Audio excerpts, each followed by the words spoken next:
All right, Tatyana Arrington for Where is the Buzz TV, and I'm here with the lovely ladies of Everything I Know About Love. How are you guys doing today? Good, Good. thank you. So, as I was saying before we started, I absolutely love the show. I think it's going to be very popular in the US, so I'm super excited.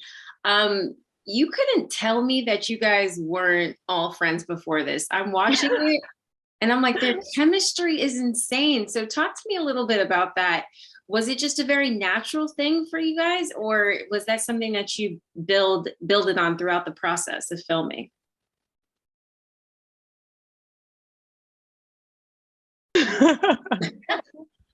Go on, Gal.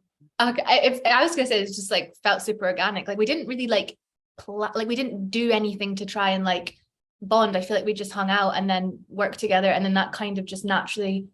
We spent loads of time together, and so then it was just really. But even before we were filming, like I just think it was just super. As soon as we were all in, we had like a week of rehearsals. It was just super easy to like chat to each other, and yeah, I actually just I don't know. It's quite lucky because sometimes like because the casting director of the show did say like you don't always know, and we didn't all meet as a four before, so it was just quite like natural that it happened. Yeah, I mean that resonated very well. You couldn't tell me that you guys weren't friends before this.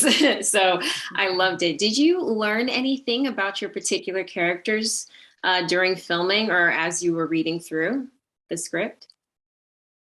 I mean, so much. I think 'cause when I first read it on paper, I was like, he's just a regular gal. I was like, this is going to be easy. And actually, when I got into it and I was like, oh my God, she's the most complex character I've ever read. And we are seeing who Maggie is when she is like kind of being quite performative or is how she wants people to see her. And then we're also seeing Maggie inside her head of what she's actually experiencing. It's kind of playing both of, people multifaceted, and you can be pretending to be confident and actually being very insecure inside. So that was really interesting, and also just made it feel like a real person. Yeah, for sure. Like that with Amara, I think as I was reading, but also going through different scenes and figuring out what things were linking and stuff like that, I just found that she buries a lot of things that happen to her or things that she kind of experiences and stuff like that. And it kind of builds up within her. And we see it in different areas in her life as the show kind of progresses. And it's interesting because it's so common in a lot of people that I know to meet people who have gone through a lot of things or have problems with someone, and they're kind of like they don't want to deal with it, they don't want to make a scene or a noise, so it kind of just stays in there. And then the kind of effect that happens as time goes on and kind of unpicking that. So that's something with her, like Emma was saying, when you have that kind of things, you cling on to them because that makes them feel like real people. And that's kind of the blessing, I guess, because it's easier to play when it feels real. Yeah. That's very true. Marli, did you have anything you wanted to add? Just that I found now that at the start it was so clear who she was. Like you could like not have her name and you'd see a line and I would know that that was like Nell. She was written so clearly.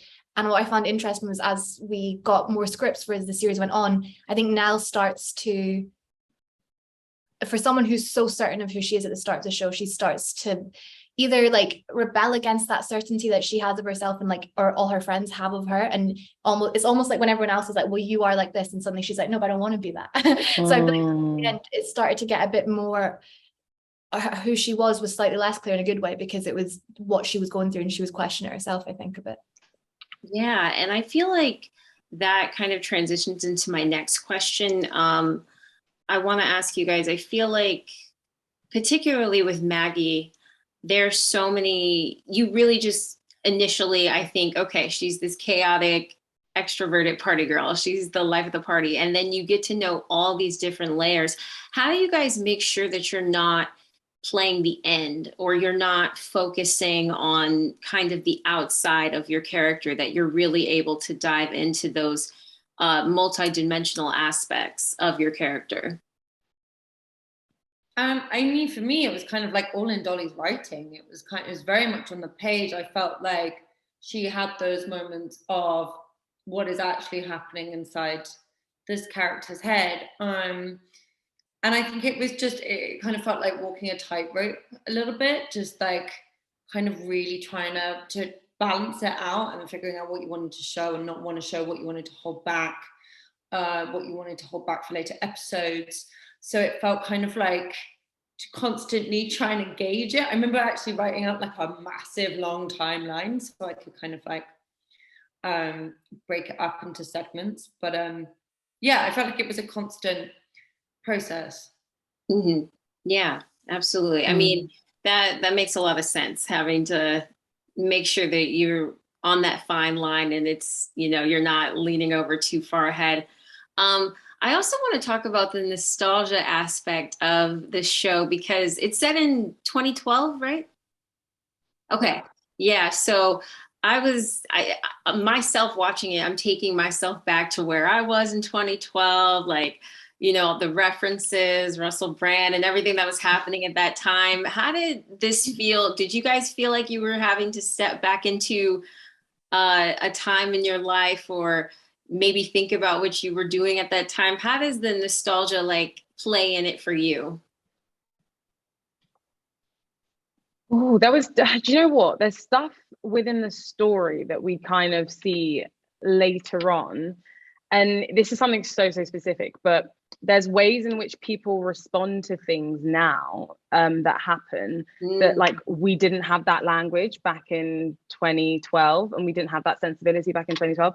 So it was really interesting to see the way in which kind of Dolly had written things so specific to that time and that sensibility of these girls would have had based on the experience and the worldview then. That's something less specific to like site and like our locations and our clothing, which was like the thing that you immediately see. But that's something that really struck me when we were getting a bit deeper into stories as time went by in the series. Yeah, that's an excellent point. That worded that perfectly.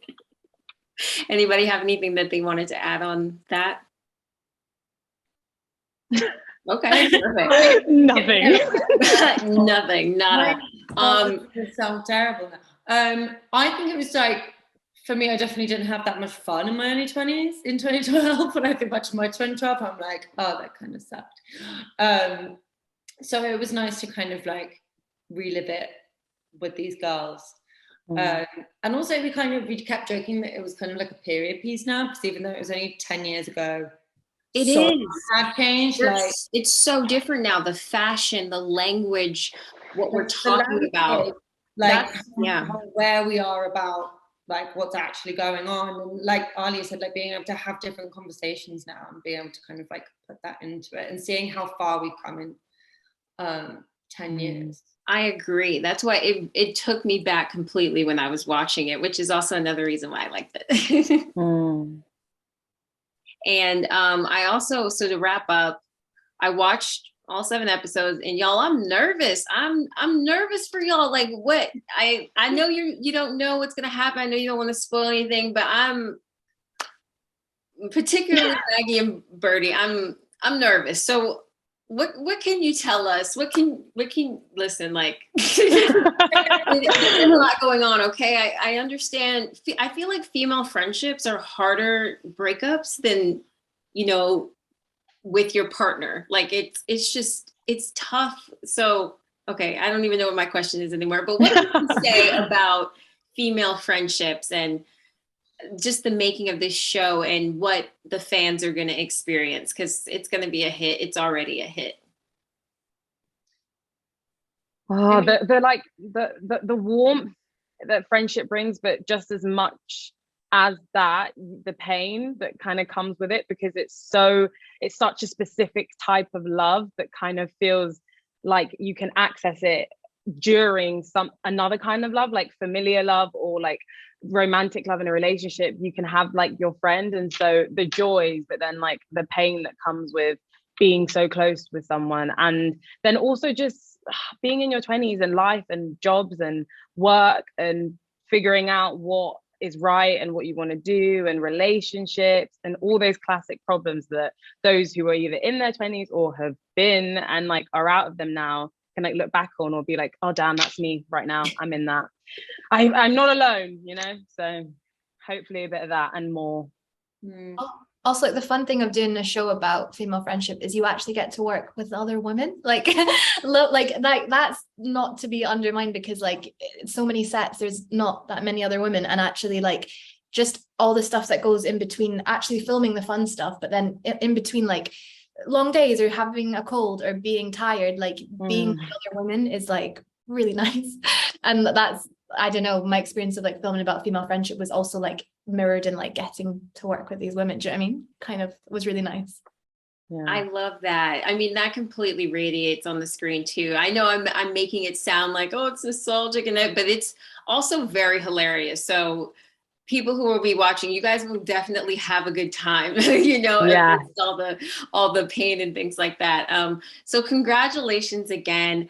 I know you guys must be so proud. It's an amazing piece of work. I'm super excited for everyone to see it on Peacock, Everything I Know About Love. So thank you for your time. Thank you. Thanks, Tatyana. Lovely to meet you.